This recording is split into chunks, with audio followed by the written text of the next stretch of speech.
Hello, welcome to Just the Dis. This is a channel where we talk about Blu-rays, and my name is Brian, and this is a video I'm sure you guys are getting plenty of because a lot of people jumped in on this Black Friday sale, which is great, and that is I'm going to talk about my Vinegar Syndrome Black Friday pickups. Let's see if I can pull most of them out.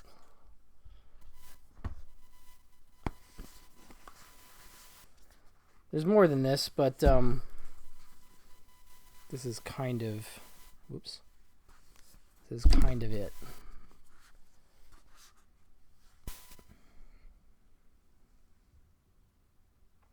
Again, this is a group of titles that a lot of people picked up because there was a lot of great stuff to get during this sale.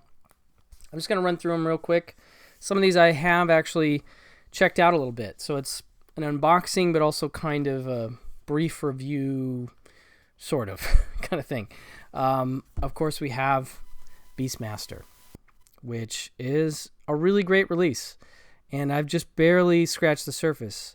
I'm sure everybody has seen this incredible patented packaging that Vinegar Syndrome put together for this, where it's like a magnetic strip that holds that together, and then you basically pop it open and you can pull out your Blu-ray and your booklet, which is back there, and then of course our 4K of Beastmaster, and then you have your 4K and your Blu-ray and your second Blu-ray, and I think this is the one that maybe had some issues, but I know that they're doing an sort of an auto replace program where you don't even have to say anything to them. They're sending replacements for that. I'm not remembering what the issue was, maybe an authoring issue, but that is the alternate new VFX version plus additional special features. But anyway, so I got to check out Beastmaster on 4K, and it looks good. They do make a little sort of warning at the front that's just saying, like, they were basically talking about different processes that were used for filming and developing and grain size, and I don't know. It didn't stand out to me from scene to scene that there was any differences, but I just thought it looked good, you know. And then, of course, the great feature on here, there's a lot of features. There's actually multiple commentaries.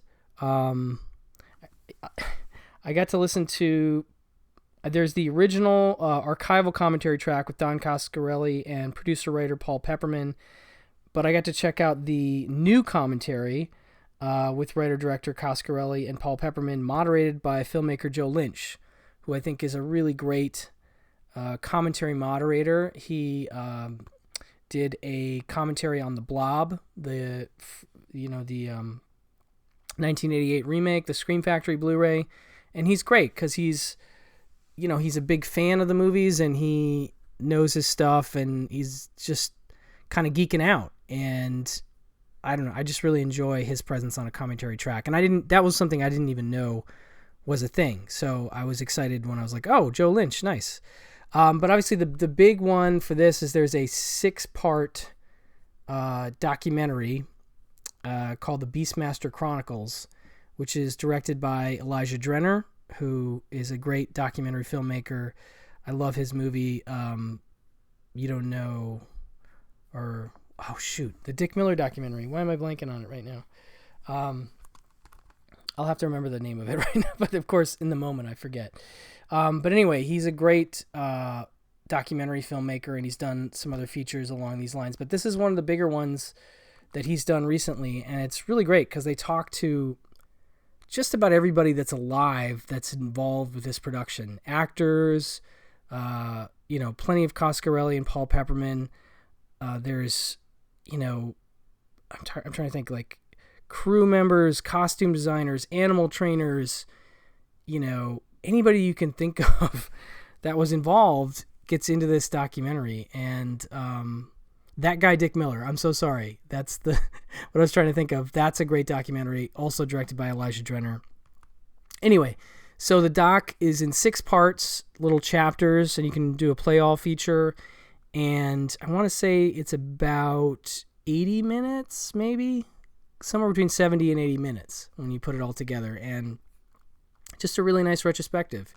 You know, Mark Singer is a regular interview throughout all the pieces, and he's got a lot of interesting recollections of the film. Just seems like a really nice guy.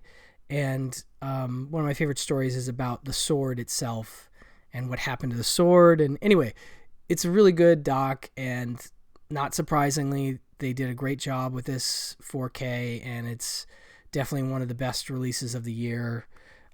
Just in terms of the overall package, like I said, just you've got your slipcase, you've got your 4K, and then this really awesome. I just love this case. I know people have shown this off and talked about it, but it's really something special. And I hope they, now that they patented it, they'll use it again on some future 4Ks maybe.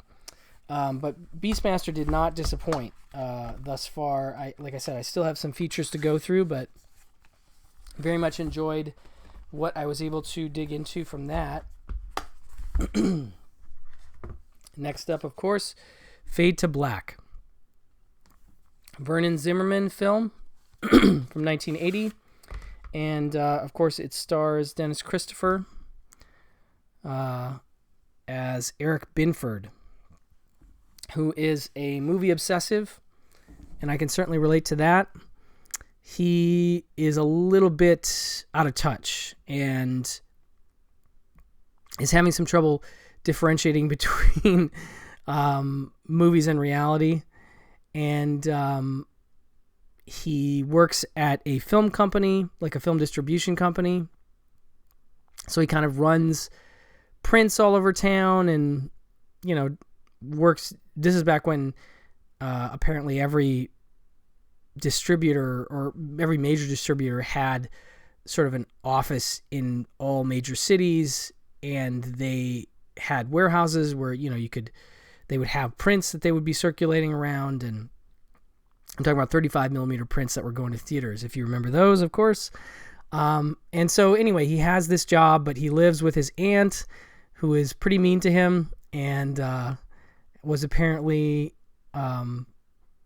paralyzed in some kind of accident when he was 4 because he was sick, and the babysitter called her, and she was at a party. I think she was drunk and she crashed or something. I don't know.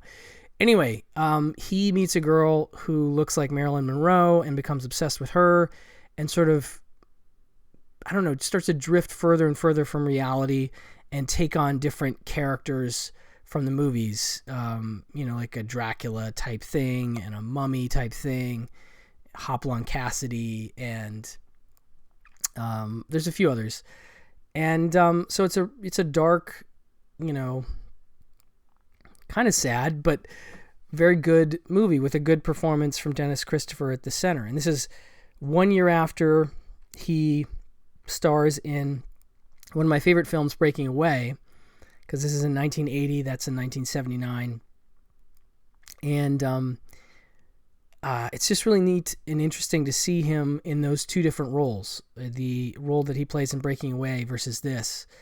Very different, and he's great. Like, I really like him a lot as an actor, and there's a really wonderful interview with him on here, about 17 minutes, but I don't know, I just really love the way he talks about films. It's not your standard sort of so-and-so was great to work with, blah, blah, blah, blah, blah.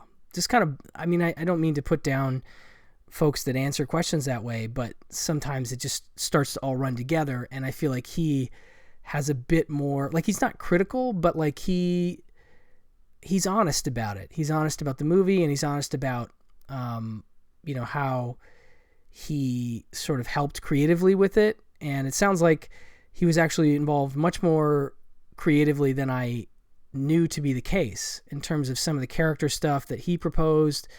And, the producer, Irwin Yablans, who of course is part of the producing team that did Halloween, and it's interesting to think of this as also their follow-up to Halloween, which I think is intriguing. I'm always intrigued by follow-ups, to a big hit. What's the movie that followed the big hit that sometimes is, in the shadow of that success? And of course, this movie did not do nearly as well, and some of that has to do with sort of production company politics, bankruptcies, things like that, not getting a good release. Just one of those movies that kind of didn't get its fair shake when it came out, and was probably never going to be the hit that Halloween was. It's just not that kind of movie, but it's still really good and has been out of circulation for a long time. The DVD that was available was out of print, and it looked like this movie was never going to come out on Blu-ray. So I'm really grateful to Vinegar Syndrome for sorting it out, because I think it's a really great horror thriller with a great performance at the center, and I'm really glad to have it on Blu-ray, and I hope that people will watch it and enjoy it. I think it might still be on Shudder if you want to check it out there. But it has a commentary track with Dennis Christopher, which I'm excited to dig into. I didn't get a chance to listen to that yet. That'll be great. Another commentary track with the Hysteria Continues group. Historical commentary with film historians Amanda Reyes and Bill Ackerman. Big fan of both of them. I have met Bill in person, and he is a wonderful guy, very knowledgeable, and I've never heard a commentary that he's been a part of that I haven't liked. And Amanda is also wonderful. She's just really knowledgeable, and I can't wait. God, there's so much good stuff. This is actually, I mean, it's on par with Beastmaster in some ways. It's not. There's no 6-part documentary, but they really went all out with this release, which is kind of great. It's just neat to even have this movie, but then to have those commentary tracks. That's 3 commentaries.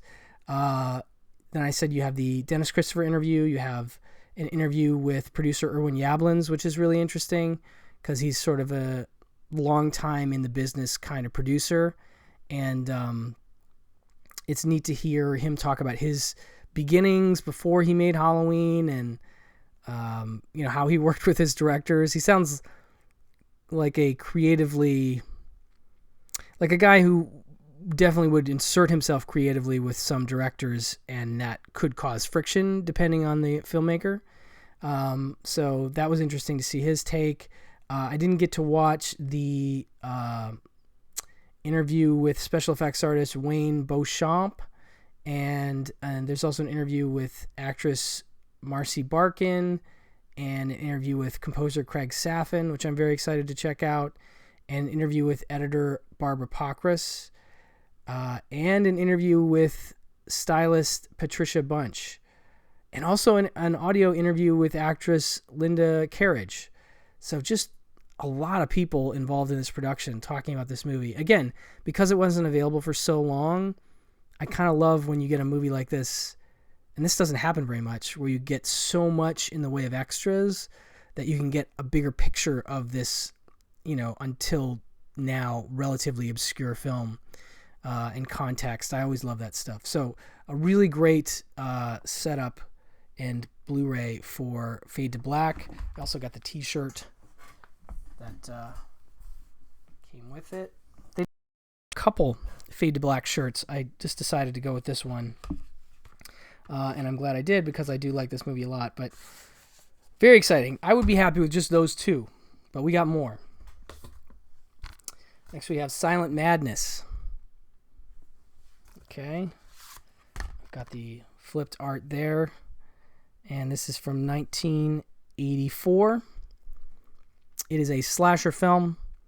It is a 3D slasher film, and I had not seen it, although I had heard of it. I watched it today, and I enjoyed it, but I will give you the warning that I'm a huge slasher fanatic, so there aren't too many slashers that I dislike.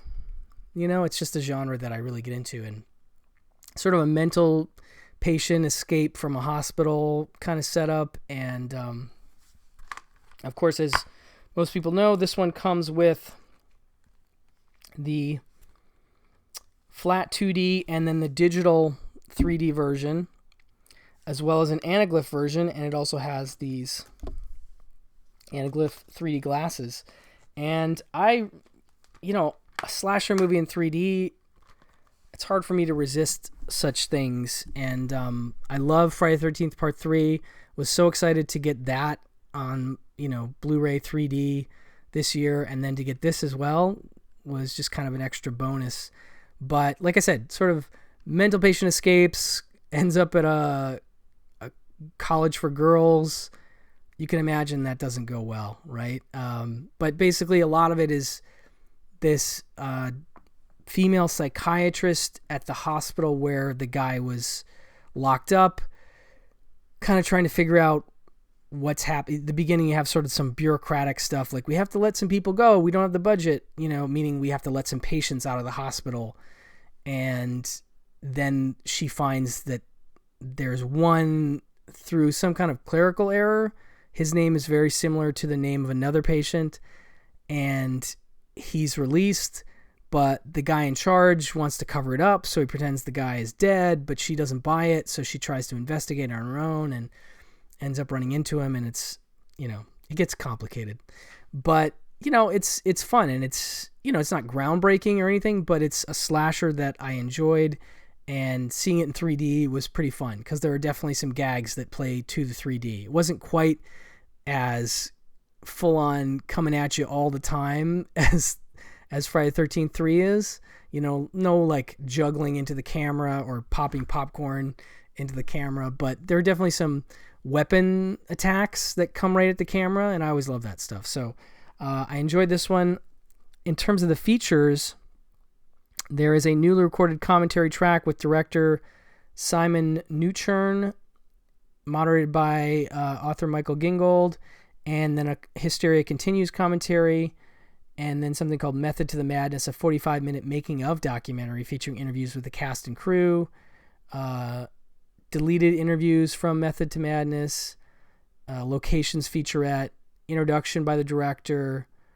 They really put a lot into this, folks, and not that we have come to expect anything less from Vinegar Syndrome, but just in case you thought, oh, they would just be happy to put out a rare 3D slasher on Blu-ray. No, they went one further and put a bunch of features on it. So was not disappointed with this. If you're a slasher freak like me, it's worth it. Next we have Dimensiones Occultas, aka Don't Panic. This is the third film that Vinegar Syndrome is putting out from, what's his name? I always forget Ruben Galindo Jr. And I haven't watched this Blu-ray yet, but I'm a big fan of this movie. The other two that he's put out are a little bit more Friday the 13th, and this is a little bit more Nightmare on Elm Street. And it's been a minute since I've seen it, but I do remember it being a little bit campy, but very entertaining and very funny in parts, and just kind of a blast to watch. So this is the one that I was most anticipating, and I was really excited when the rumors of its arrival came to pass, and we were able to get this on Blu-ray, because this one's been pretty... I have a Region 2 DVD or something of it, but it's been hard to see for a while, and so I'm excited that we have a trilogy of, Ruben Galindo Jr. films now from Vinegar Syndrome. That's pretty cool. And this one also... Let's see here. We have a commentary track with Ruben, and a commentary track with Hysteria Continues, and let's see, includes both the English and dubbed Spanish language soundtracks, Possessed by Horror, an interview with the director.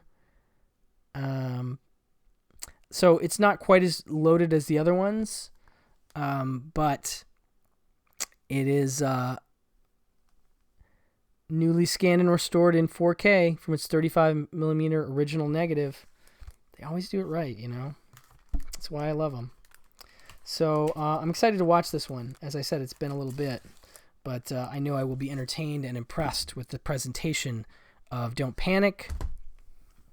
Then we have Action U.S.A., one of the two VSA titles they announced and put out through the Black Friday sale. Unfortunately, I also ordered Martial Law 1 and 2, and that was somehow omitted from my package. So I'm in the process of hopefully getting my copy sent to me.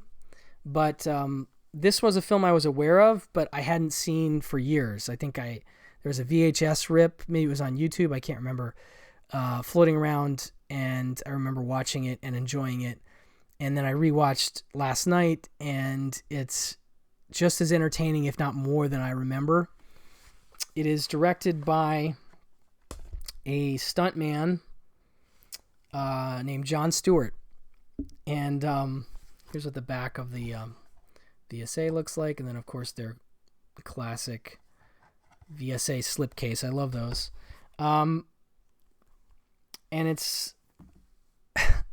I mean, the plot is relatively simple. It's like I guess a small-time drug dealer and his girlfriend are kidnapped. They get sort of caught up in this bigger scheme with diamonds, and there's the FBI is involved, and the plot is really secondary ultimately. It's not anything that you're going to go, oh, I've never seen that before. But what you haven't seen as much is all the stunts in this movie, because I think Jon Stewart is a really interesting filmmaker in that he, like I said, himself is a stuntman, second unit action director, and he wrote the script with and cast stuntmen as his villains, and I think some of his primaries. I'm not sure who all. I want to say a lot of stuntmen are actual actors in the film, so you get to see the actual players doing a lot of crazy stuff. There's car chases, there's people hanging from helicopters, there's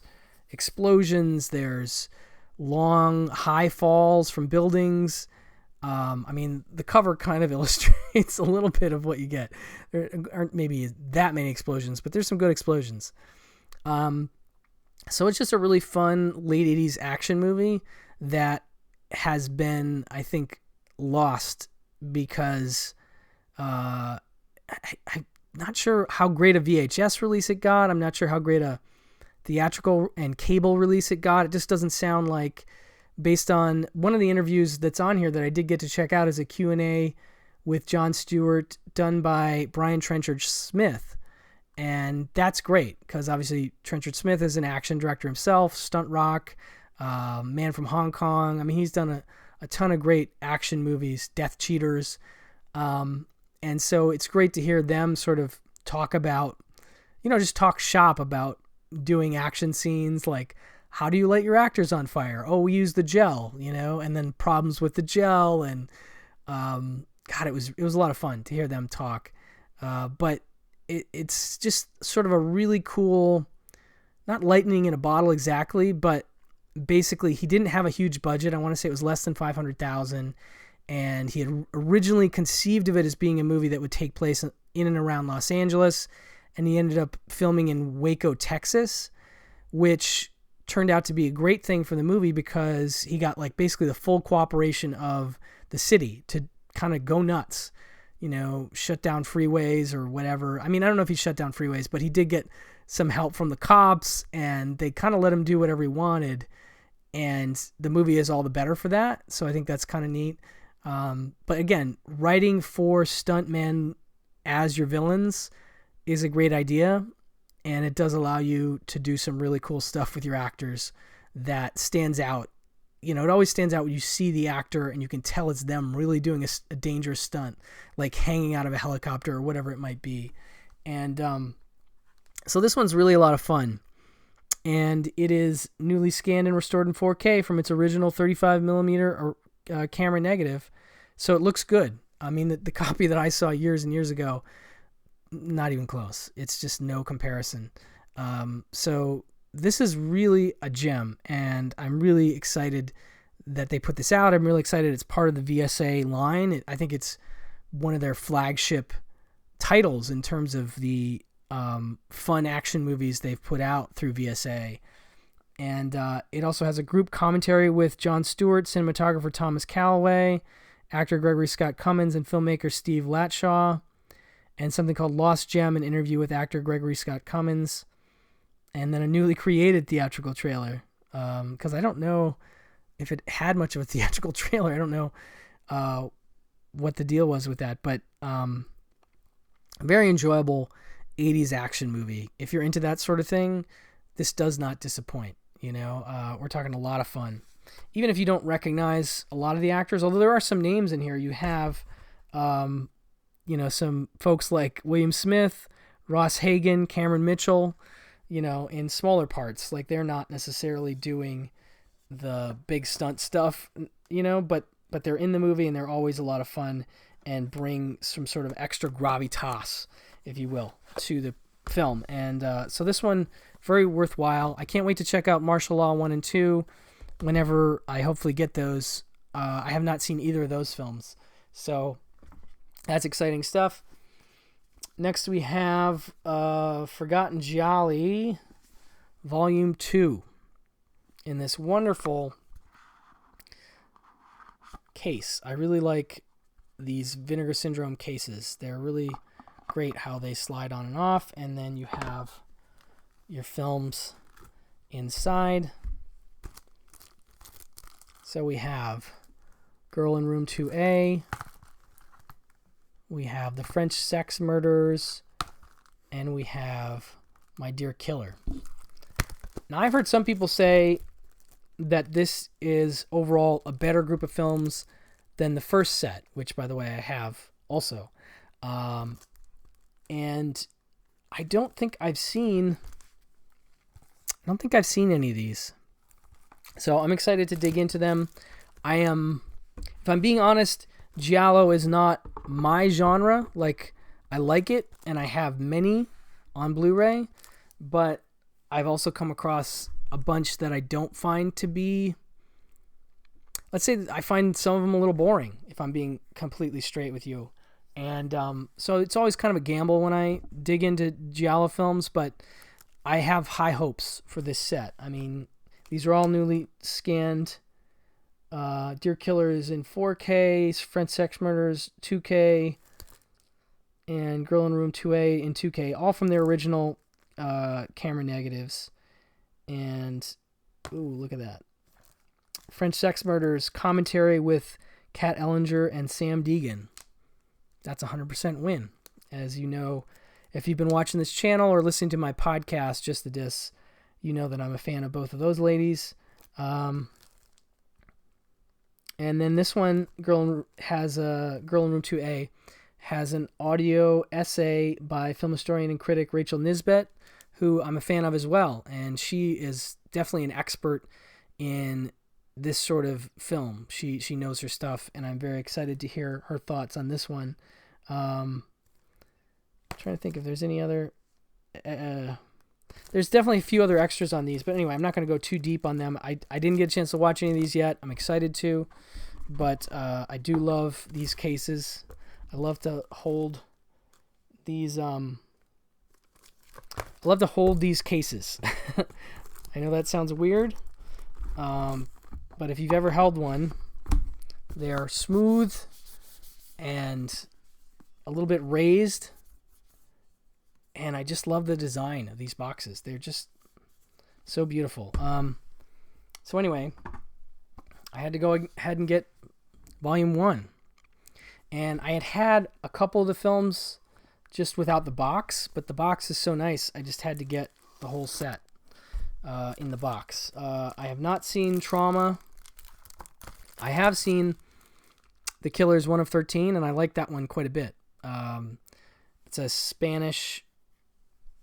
I mean, it's a kind of a Giallo, but more like an Agatha Christie 10 Little Indians kind of thing. People in a house get knocked off, and, I really dug it. I thought it was actually one of my favorite sort of this kind of film that I discovered this year. And then you have The Police Are Blundering in the Dark. So Vinegar Syndrome really stepping up to the plate with their Giallo sets. 2 in 1 year. We get Forgotten Gialli 1 and 2. And I could be wrong, but I feel like there might be another one of these in the works. But I'm very impressed with that stuff. And that's it for my Vinegar Syndrome stuff. But as you guys know, they have partner labels. And so I picked up a couple more things that I was excited to check out. This, of course, is the second title from Fun City Editions, who my friend Jonathan Hertzberg runs Fun City. It's a solo proposition. It's just him. And I think he's doing a great job so far. He released Alphabet City as his first title. I Start Counting is his second. Jeremy with Glynis O'Connor and Robbie Benson is coming at the end of January. And I could not be more excited for that one. That is actually a 70s favorite of mine. A coming-of-age story of first love that I just think it's wonderful. It's just a great, great movie. But I love the variety we have so far. We have Alphabet City, which is a neo-noir in New York with Vincent Spano and neon, and it's great. I highly recommend that disc if you don't have it. And this one I've never seen. This one has been heretofore very hard to see, and even the trailer was hard to find, until this release.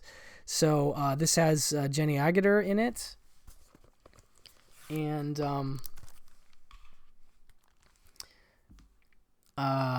it also has Brian Marshall, Claire Sutcliffe, Lana Morris, Simon Ward.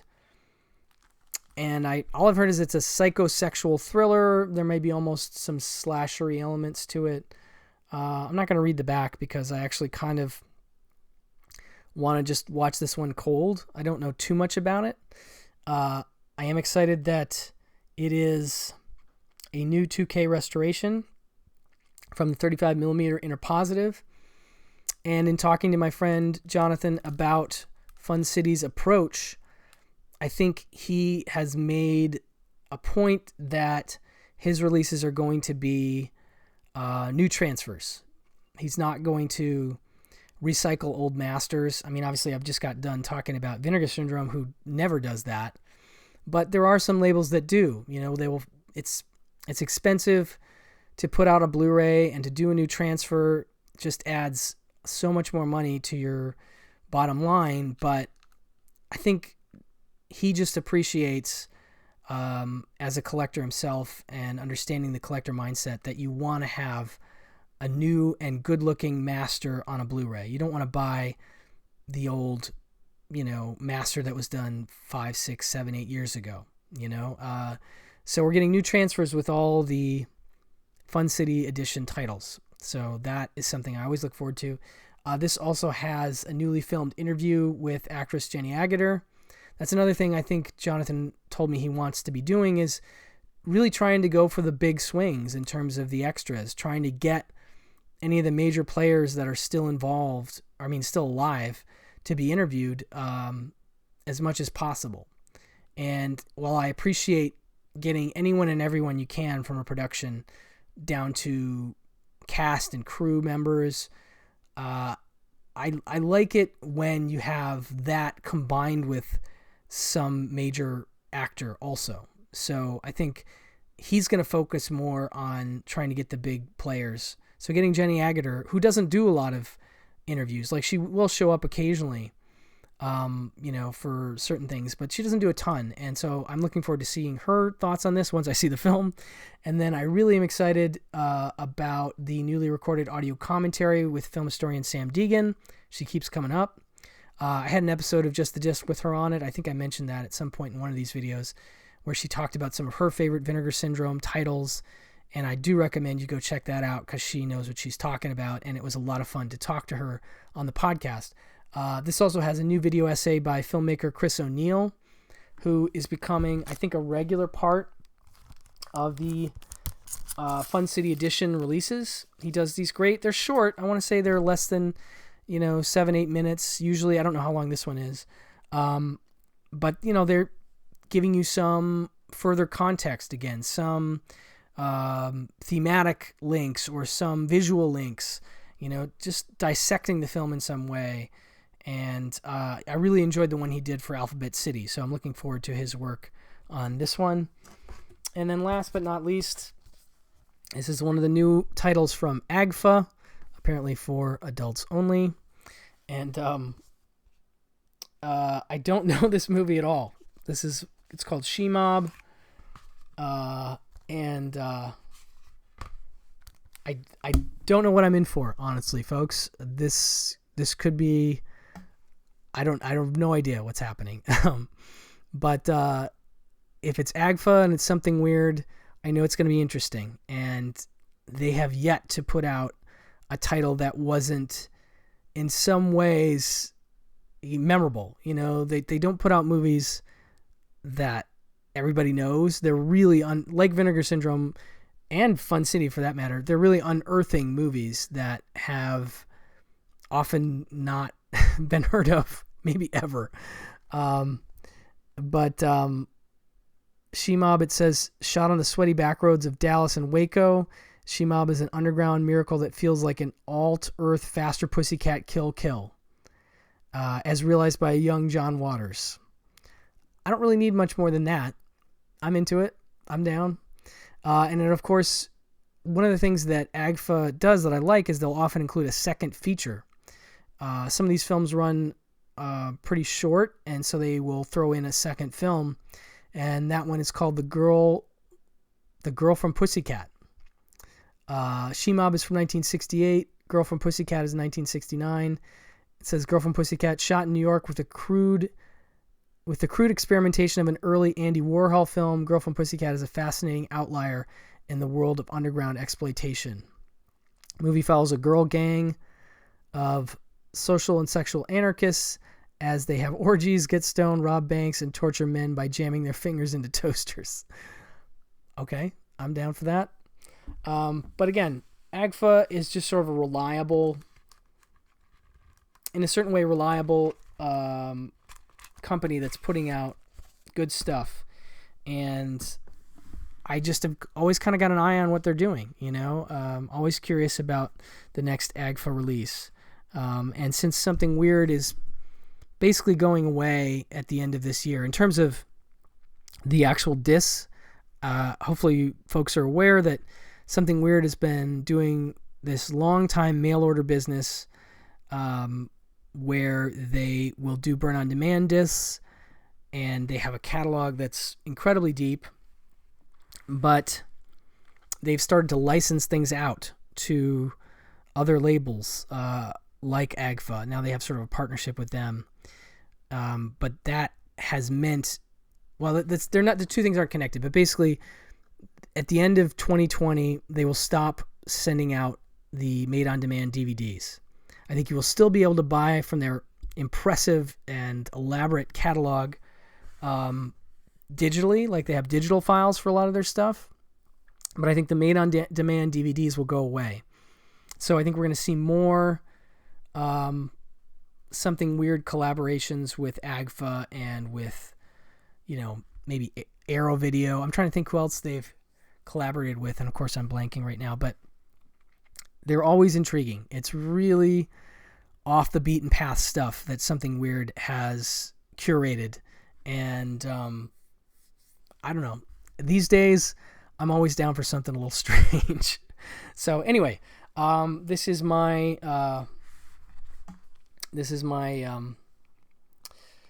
Black Friday haul. Sans Martial Law 1 and 2, which I do hope to report back to you when and if that arrives. I'll throw that into maybe like a collection update or something like that. But hopefully you partook in the Black Friday sale, or maybe you're considering picking up some stuff from Vinegar Syndrome. And if I haven't emphasized enough how much of a fan I am on this channel, I'm a big fan. I really like what they're doing, and I feel like it's gotten progressively better, although I feel like they've always been pretty strong in terms of, again, bringing titles that are also not that well known, in need of resurrection, and just entertaining, fun, weird, you know, stuff. They're just really special. And so I do recommend that you check them out and maybe pick up a title or two to add to your collection. But anyway, hopefully you enjoyed this. As always, please like and subscribe to the channel and hit the bell if you want to know when I'm doing stuff. I really appreciate that. Let me know in the comments below if you did partake in the Black Friday sale. What did you get? Or what did you miss? There were definitely some titles that sold out that I didn't expect to sell out. But I'm excited that the popularity of these titles is so great. But I didn't expect some of them to sell out. So anyway, let me know if you got what you wanted. And if you're interested in Vinegar Syndrome, what are your favorite releases from them? Because there's quite a deep catalog of stuff, and it's all great as far as I'm concerned. I don't know about all great, but it's really good stuff. Very interesting stuff. Definitely well worth collecting. So anyway, I'm going to shut up. Thank you all for watching. I'll talk to you later.